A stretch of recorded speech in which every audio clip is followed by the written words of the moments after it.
Today, I'll be doing my first practicum observation in which we'll be discussing school safety.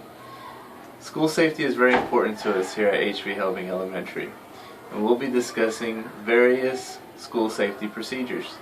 I'll be walking the building with my assistant principal, Drew Lowen. We'll be discussing very important issues such as building security, emergency procedures, fire drill procedures, tornado procedures, and all the procedures that we go through to make sure our kids stay safe here at H.V. Helbing Elementary. We'd like to discuss with you emergency procedures. Now we have two types of drills that we conduct here at H.V. Helbing: fire drills and tornado drills. Now, there's also different ways of going about it. Sometimes we have an unobstructed fire drill, which means that students will follow their exit plan based on what their teacher has taught them on their fire drill map. But sometimes we have obstructed fire drills, which means we will put a big sign on one of the exits that says obstructed. Just in case there might be a fire near an exit, students have to know an alternative plan for exiting the building. As we look over here to our H.V. Helbing map, we only have 4 different exits, and the kids will have to be able to know the plan when there is an obstructed drill and when there's an unobstructed drill. As Mr. Lopez discussed, sometimes we have obstructed drills where we'll block off an exit. The teachers know that when an exit is obstructed, they are to find the next closest exit and go through there. So, for example, this exit was obstructed. We have an exit right around the corner. They would go through that door. So, there's not a lot of thought process that you can have that, if there's an emergency. So they would need to just find the quickest way out. Some of the procedures that we have, classes are to be taken at least 100 feet from the school. Developmentally appropriate classroom instruction on fire safety has to be presented to the kids periodically, so we have to go over the drills, make sure that they understand what their role is to make sure that things are safe. If you need assistance in fire drill instruction, we could also have the Commission on Fire Prevention or Safety First for Texas can come out and give some information to the classes as well. We do take it very seriously. When they exit during the drill, the students need to be quiet, they can't talk. That way they can hear instructions, so that's very important. The doors to the classrooms need to be locked and the lights need to be out. That signifies to the administrator that everyone is out of the room. Very dangerous not to lock the door, because if you have a young one that maybe slips back into the room and you don't know it, we could evacuate the building if there's a real fire and that child could be hurt or even killed. So we need to make sure that we lock the doors, turn the lights out, make sure that we follow the procedures so that everybody gets out safely and we have everybody accounted for. Also, teachers have a red binder, and the red binder contains emergency procedures. It also contains telephone numbers for all the students, for the parents, because if we get outside and they don't have that and there's an actual emergency, we would have no way to get in touch with any of the parents and there would be mass panic. So it's very important that they remember to take the red binders with them outside when they leave the building. That way we have a way they can contact the parents and let them know there's been an emergency and that they can come pick up their child. So those are just some of the different aspects. I'm the assistant principal of H.V. Helbing. Just talk a little bit about some of the safety procedures that we have here at Helbing. All the doors are secured by 8:15. The only entry point would be the main entrance of the school. All other doors are secured and locked by 8:15. Nobody may enter or leave through those doors. Now, the entry point is conveniently located right next to the office. When someone comes in that needs to go to a classroom to take a student at lunch or to check a student out or anything like that, they need to go through the office to get a pass or to sign in that they're in the school. That way we have a record of everybody who comes through the door. If a student is checked out, they would be taken from the classroom by the campus monitor, not the parent. They're actually brought to the office by the campus monitor. The parent would wait in the office for the student. We also check their ID. We have a contact list on our computers, which is the focus of the program we use. The student can only be released to certain people, meaning the parent or someone who's on that contact list that's able to take the student from the school. Also, the doors to the classrooms are also locked at all times, and our portables are all locked throughout the day. So all doors are secured so that no one can just walk through. When a visitor first comes into our school, HP Helping, they have to first come in through the office door. And what they would do is they have to first sign in. They have to put the date, they have to put their name and the purpose of their visit as they check with our secretary and our clerk, and the time that they come in. Then they have to move on to the computer, and we use the Positive Proof software system. A person would then have to click whether they're either a visitor or a volunteer or a teacher. As they do that, they have a chance to type in their name, and they have the title which they happen to lie under.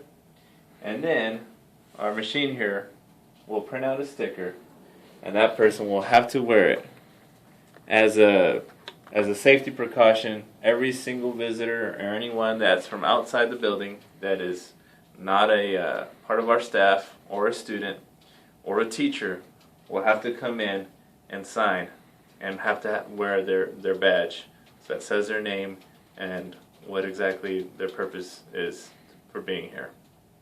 Okay, so everything Mr. Lopez told you is wrong. No, it's all right. We're updating the system in February, though. It'll change. This system is becoming obsolete. What they'll do is they'll have a system that will actually scan someone's identification, their driver's license, and this will even work on licenses from Mexico. We'll even scan those.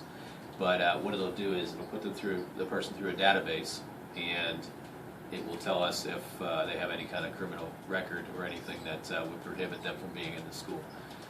So that's the new system we're using. It's a lot more comprehensive. It'll also cause a lot more problems at times because people don't always carry the IDs, and they get kind of angry when you ask for the ID. So that's something we'll have to deal with and be patient, do it in a soft, caring way, and that's why we have Ms. Diaz. She's very nice about things. But that's the new system. Hello. We'll be discussing a little bit about what kids are supposed to do whenever there's a fire drill. Well, the number one thing is they must stay quiet. They need to hear their teacher's instructions. They need to hear the administrator's instructions. Being quiet is a very, very important thing. The next thing that a child must do is they have to get against the wall, down on their knees, and they have to put their head down. And they put their head down. They can either cover their head like this, or they can sit cross-legged, Can you line up? put their head down, That's good. and cover their heads like this. They must be against the wall, and they must follow their teacher's instructions. The reason that they put their hands over their head is just in case there's any falling debris, they will be able to stay safe. Also, our hallways are built so that this is the safest part of our school. We have very minimal windows around here, and also the safest part of our school is our hallways. This is the best place to keep the kids safe during a tornado. A little bit about tornado drills. When we have a tornado drill, we will ring the bell intermittently, so repeatedly, intermittently, so that they know it's a different type of drill. Fire drill is just a steady alarm that'll go off and doesn't stop. And when the fire drill is over, we ring the bell twice to signify the classes can come back into school. With a tornado drill, it's an intermittent ringing of the bells. The students are taken quickly and quietly out into the hallway, and what they'll do is they'll proceed to line up along the wall, and when they're signified by their teacher, they will get into a duck and cover position, which Mr. Lopez will demonstrate a little bit later.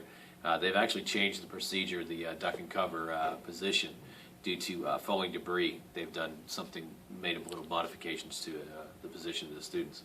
But one of the main things, again, is that they need to be quiet. They need to be able to hear. They need to be paying attention, so it needs to be done quickly and quietly. Also, they should not be kept as far away from windows as possible. We want to have bare walls, no windows if at all possible. So what we do is we try to find some of the areas that would be without windows, or the least amount of windows if possible. But we want to make it as safe as possible. And the classes from the portables are brought into the school immediately, away from the portables and into the permanent building structure. I want to talk about a very important issue when it comes to safety. It has to do with our ozone plan. Now, according to our policy, the Dallas-Fort Worth Metroplex, which is the FWISD resides in, and currently does not meet federal clean air standards for ozone and has been declared non-attainment. The state of Texas has written an air quality cleanup plan known as the State Implementation Plan.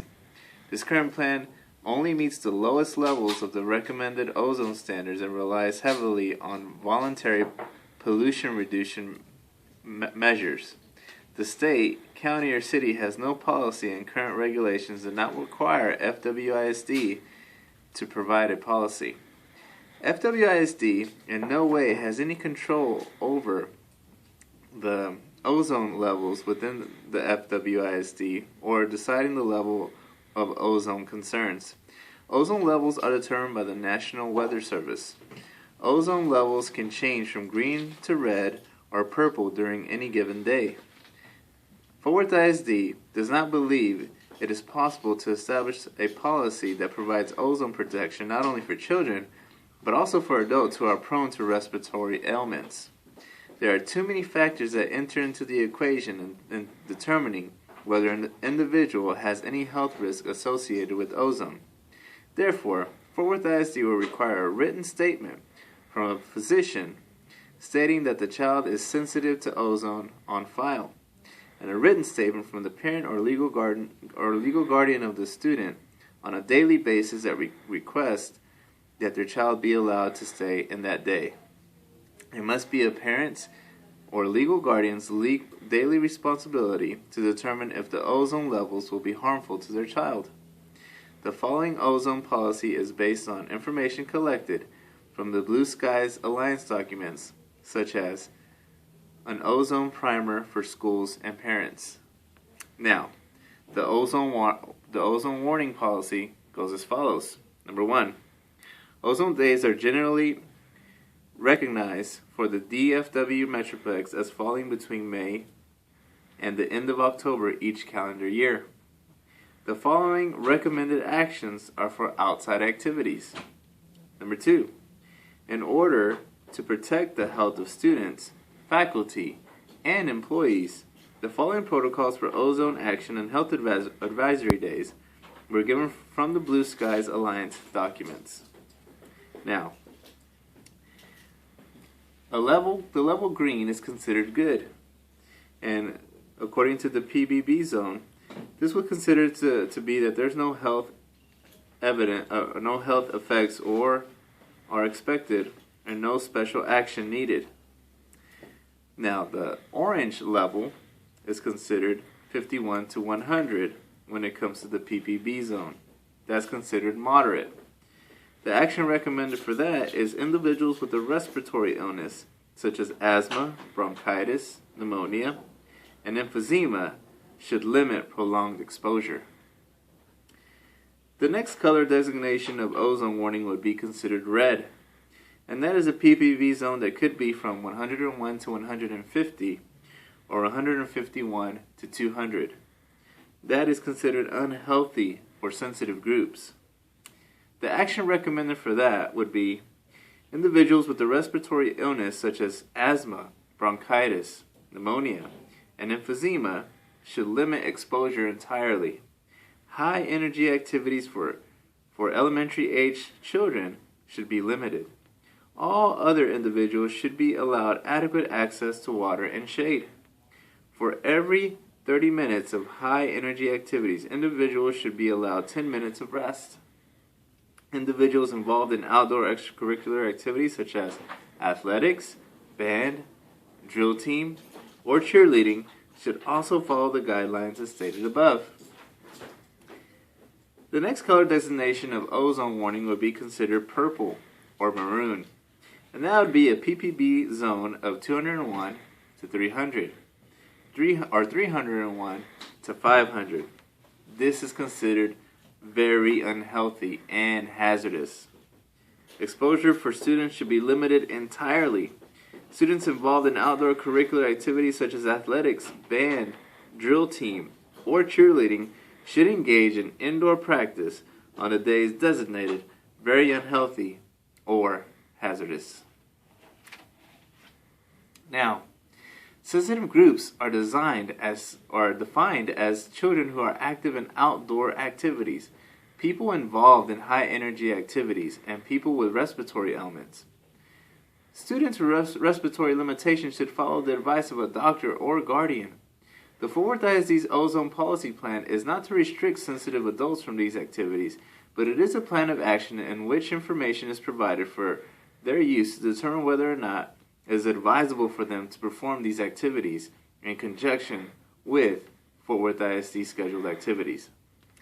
Each parent or legal guardian of a child sensitive to ozone must have a statement from a physician on file at the school campus stating such.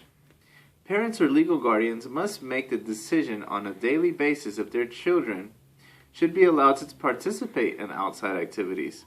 If they decide their child should not participate in the outside activities, they must send in writing a note requesting their child to be kept in for that day due to ozone levels.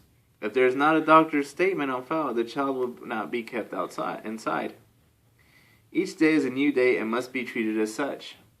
School principals may make morning ozone announcements, which we do here at our school. In addition to this information, each teacher, coach, or instructor of outside activities should perform the following. Pre-screen their classes for individuals who have sensitivity to ozone conditions, such as described in the previous table. This may include a questionnaire or permission slip from the parent and/or physician. Become aware of possible atmospheric conditions and develop their outside activities in conjunction with the health services designated person. Have an alternative plan for a canceled outside activity. Sometimes we have our kids have PE inside, or they can have their recess inside with our very helpful gym teacher. Fort Worth ISD employees shall try to fuel their vehicles in the morning when possible.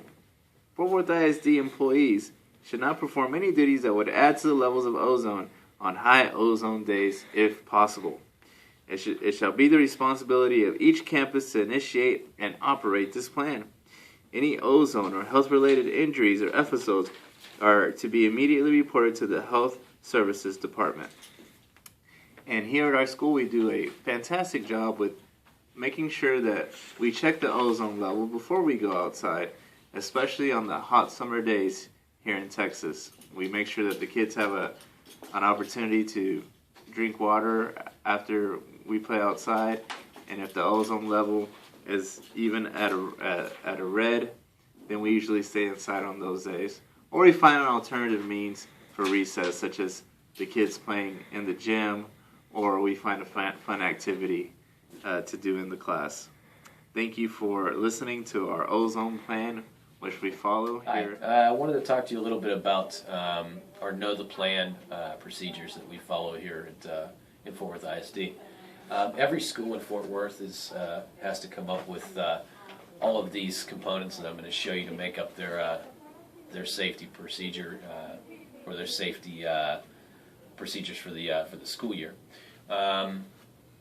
Let's see, some of the things that I need to fill out. This is a campus emergency operations checklist, and what this does is it's a checklist that ensures that my staff knows what they're supposed to do during an emergency. They've been trained on emergency procedures, that we have all the proper things in working order. For example, it says sound fire alarm bells and tornado bells for staff to hear, review the fire and tornado safety with the staff, review field trip requirements for staff, post-campus evacuation routes, those maps that you saw earlier that we had, meet with the campus emergency response team, which we do around here. Also, confirm utility, electricity, water, and gas shutoff locations. We have to know that in case there's a reason we need to shut one of those off or all of them. We have to have a plan in place, and that plan, which is located right here, that plan has different members of the faculty and staff designated as in different roles in case of an emergency. And some of those roles that we have listed on here, let me get to that. Let me show you the flow chart first. Okay. So we have a flow chart. And this flow chart shows each person in their role, okay, where they would be. So, for example, the principal would be the campus commander. Myself, my own role, I have various different roles. If the principal is incapacitated, I would be the campus commander. I would be a safety officer. My name appears under operations. I'd be in charge of operations.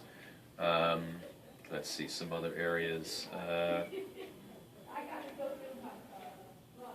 Well, basically my operations, everybody would fall under me, and I'd make sure that they were performing the roles they were designated to perform. So for example, we would have our campus counselor would be the backup commander. I would be the primary backup commander. She's the secondary backup commander. Our secretary would be our recorder. I would also be the primary operations manager. Miss Maureen, our counselor, would be the secondary operations manager. We have a school police officer, a liaisons officer, who would be involved in the process. Also, our school security campus monitor, she would be in charge of security.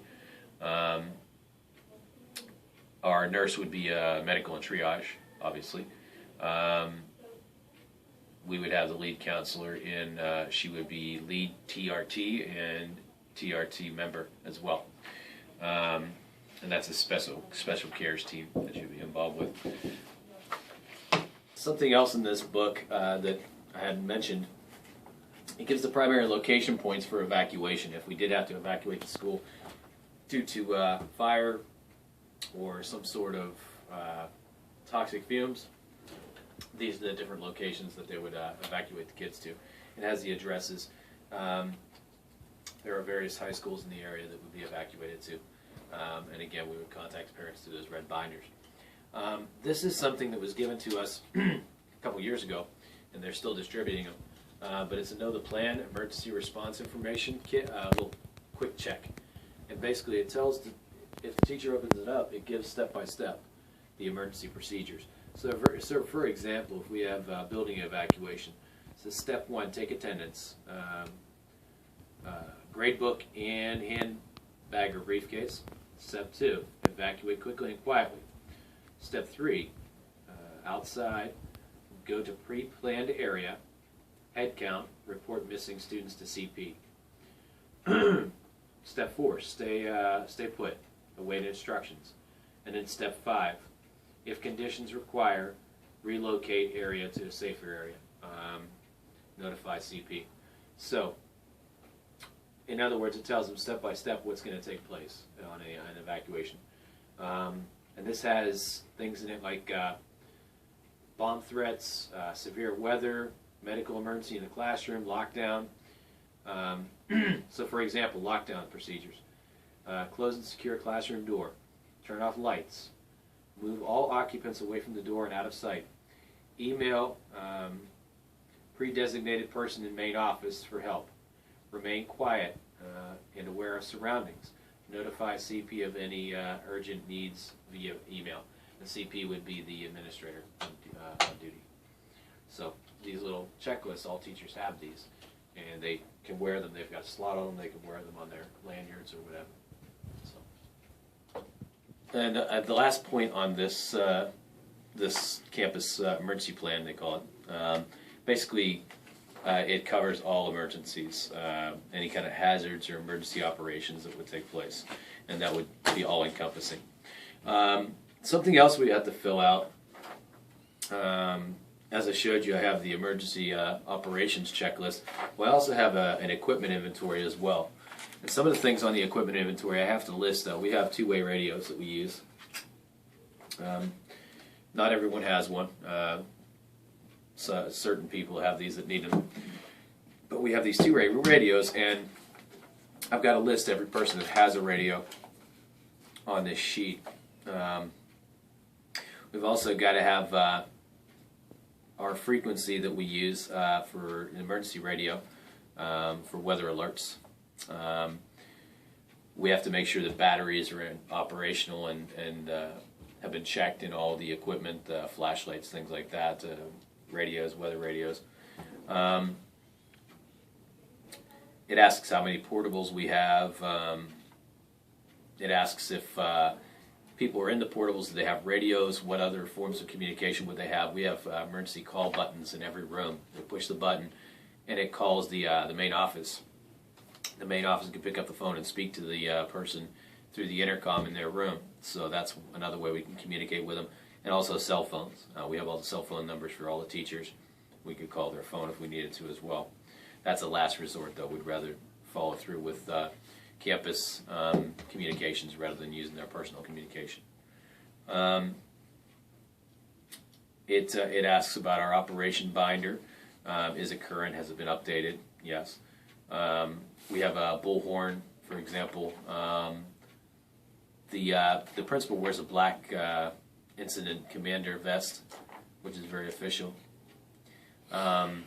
We also have clipboards, laminated sheets, worksheets with erasable markers so that we can make notes if we need to. Sticky notepads, working flashlight batteries, 4-in-1 gas and water shut-off tools. You gotta have the right tools to shut the water and the gas off. First aid kits, pens, just things like that. And then at the very end, I have to sign saying that I have not purged myself and that these things are all in place and that we have done everything we're supposed to do.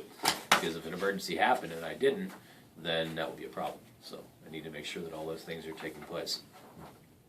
We have a personnel accountability report, and it tells you who the rally captains are, people in charge of different areas and different students, and who that would be. That way you have one person disseminating information that you give to all the other people. That way you're not having to haphazardly tell people what's going on. In other words, it's a communication chain of command. I also have a sheet that checks out the radios to certain people. I said which exit radio is with which person. Has a serial number so that they turn those radios in at the end of the year, and I check them in and I redistribute them the next coming school year. The last piece of information I have, which is kind of interesting to make us do, excuse me, potential hazard identification worksheet. What this is they ask us to think about some of the hazards that may be around our area of the school that could be a potential hazard in the future. So some of the things that I listed, we have railroad tracks nearby. That's actually a hazard, believe it or not. You could have a derailment. That's happened before. Derailments with chemicals or whatever get into the air. We'd have to evacuate. You could have a car being struck by the train, things like that could be potentially dangerous. So each area that I list has some different columns that I need to fill out. So for example, frequency, highly frequent, likely, possible, or unlikely. I circle possible.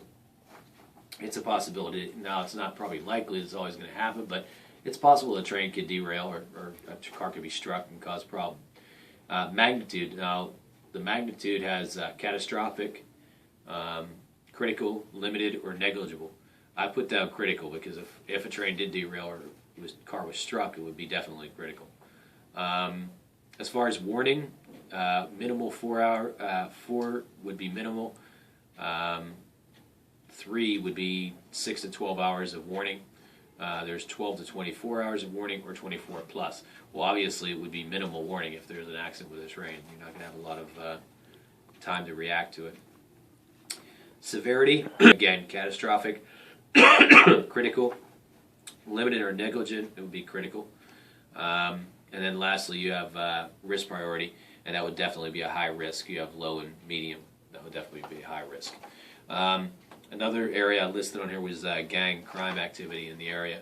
Again, I circled possible, magnitude limited.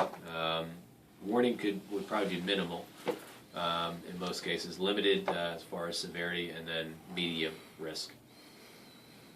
There is an airport less than a mile away from here, Meacham Airport.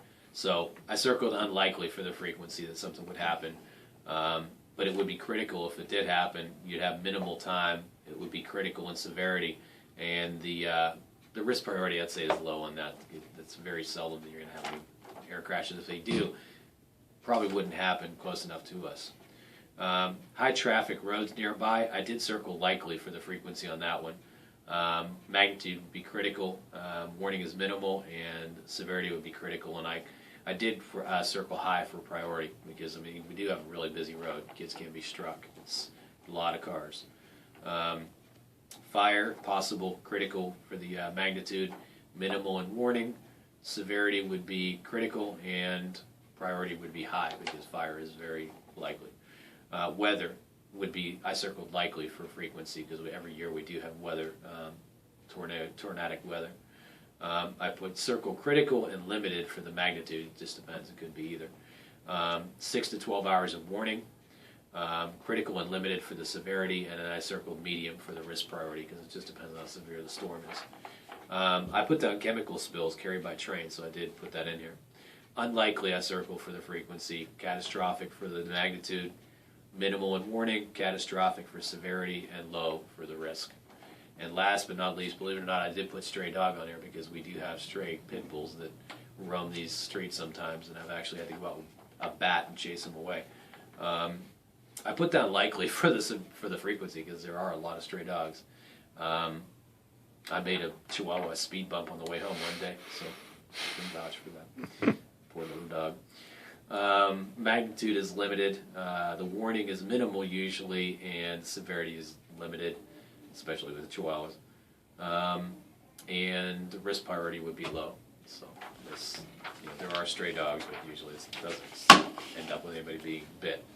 Now, if we do have any kind of an emergency that takes place, we have the safety management procedures, and this covers any type of emergency. And what it does is it goes through step by step what I need to do as an administrator to ensure that all the things are covered. So, for example, a fire or explosion or fire drill. It lists the steps of the fire drill in here. Tells you exactly what I need to do if something happens, like if there was a fire, or if there was an intruder, or something like that. If we have a lockdown, for example, lockdown, we used to use the code word, say code red, and everybody would lock their doors. Well, that kind of induces a panic, so they stopped doing that. So now you actually do say this is a lockdown procedure. Teachers, please proceed with lockdown, and they would lock their door. They get all the kids on one side of the room. The same size as the door so they can't be seen, turn the lights off, and the children are kept quiet until we are released from lockdown. Lockdown is if an intruder enters the school or someone, an unfriendly, then they are, those people would, until the threat is cleared, they would stay in lockdown. We meet yet again. And another important safety procedure that we should discuss is what would be the district's preparations for winter weather. As we know, the weather here in Texas can change rather drastically, and it can change very quickly. So some of the precautions that we take here in Fort Worth ISD is we have this initiative called Know the Plan, because in Fort Worth ISD we believe it's important for everyone to know the plan. What happens is that the assessment process begins at least 24 hours in advance of any approaching storm. Planning involves district leadership, the operations division, emergency management, and transportation safety and security. The Fort Worth ISD Emergency Preparedness Office, or the EPO, will be in communication with the Fort Worth Police Department, the Texas Department of Transportation, and the Department of Public Safety. The EPO continually monitors radar and weather forecasts through contact with local and national weather service and meteorologists. Surrounding school districts may be contacted and asked about conditions in their area.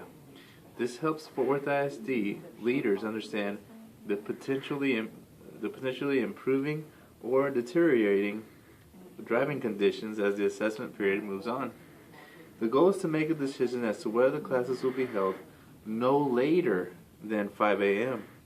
The Chief of District Operations, using all of the collected information, confers with Superintendent Walter Dansby, who makes the final decision.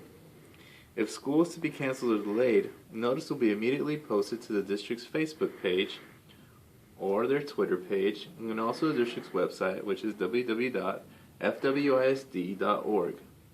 And then it will be distributed to the local news channels and forwarded to the local radio stations as well.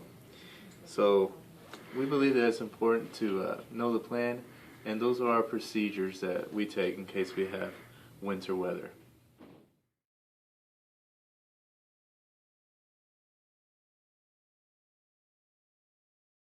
I'm Mr. Santana, the principal of HB Helbing Elementary. Mr. Gates, head custodian, HB Helbing. And this is the electrical This room? is the electrical room. You got two boxes. You got one here, and you got one here. All right. This box controls the whole building. That box there works with the box outside on the transformer. All right. And if we wanted to shut down the whole building, what would we have to do, sir? Throw these switches. Actually, that one switch right there, like the light switch here, will cut off the front half. The rest of them will shut off the rest of the building. All righty. Very interesting. Okay. All right. Let's talk about the water switches now, gentlemen. You want the main water switch or you want individual water switches? Let's talk about the main water switch, please, It's sir. outside in front of the building. All right. Let's do that. The one you just said they try attendance, but again, it won't let me. It says the system's down. We did this yesterday, they told me to break it. And as you can see, this is our water meter as it runs down over here. And runs down this street. One down this way. This is the street leading to our school. It's called North Front, and we have had a problem with the water main breaking due to weather, and so when we had to have the custodian, and we both came out here. We ended up shutting it down from here. This is where the water shut off. This is where the water will be shut off from. Around this corner, we have our gas shut off. We make our way this way.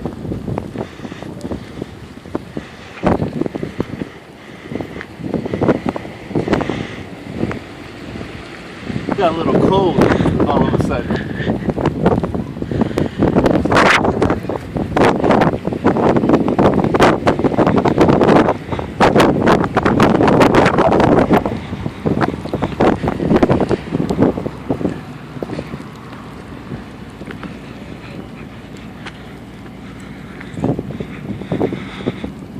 As you can see, this information is very valuable because we'll probably be having another freeze this year, and in case the water needs to be shut off, we'll know where it's at.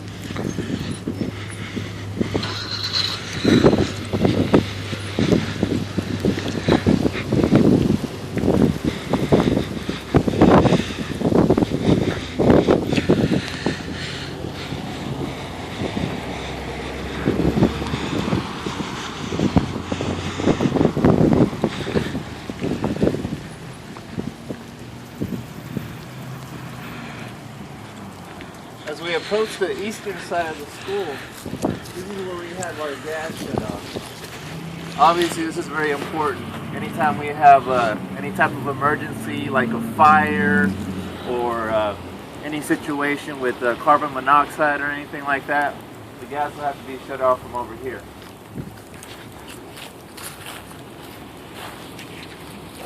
As you can see, we have an older campus. It was built in 1946. So we've had a lot of renovations done, and we've had a lot of work done in the building. In regard to this, we've had asbestos in the building, and we've had to get that cleared out. So obviously, when you have an older facility, you have to take every precaution necessary. And obviously, work had to be done in the building, and different renovations had to be done as well. So here is our gas shut off, and we'll go ahead and make our way back inside the building.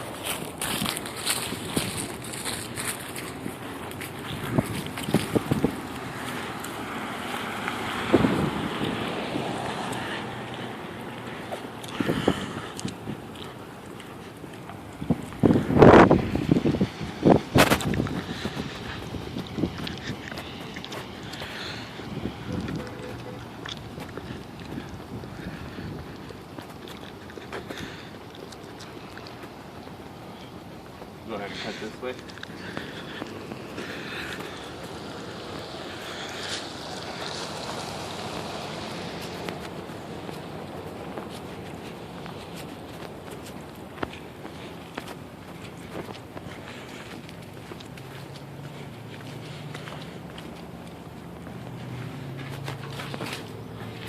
We have this on every one of our entrances, and it'll have it has a welcome sign for the visitors. We have it both in English and Spanish, and that just helps them. That'll help indicate that every visitor has to come in and get their badge.